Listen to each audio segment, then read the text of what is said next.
बेटा मिन्हाज, आज भी हमारे पास खाने को कुछ नहीं है। दिल डूब रहा है। अम्मा फिक्र ना करें, मैं कल सुबह सवेरे जंगल जाऊंगा, लकड़ियां काटूंगा, बेचूंगा और आपके लिए खाने का इंतजाम करूंगा।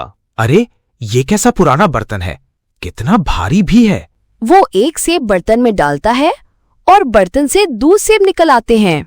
अम्मा ये तो जादू है, जादुई बर्तन है। बेटा ये सब क्या है?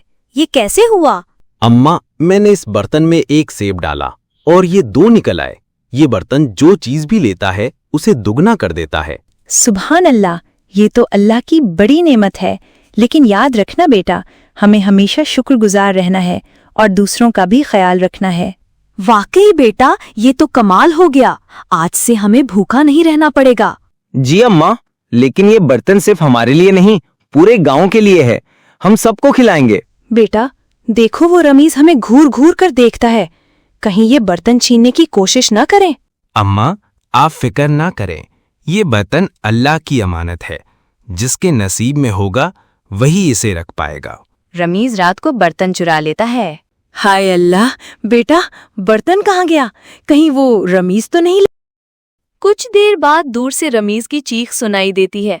हाय मेरा सोना, मेरा सब कुछ चला गया। देखा बेटा, लालच का अंजाम यही होता है। जी अम्मा, अल्लाह ने सच्चाई और शुक्रगुजार बंदों के लिए ही ये नेमत रखी है।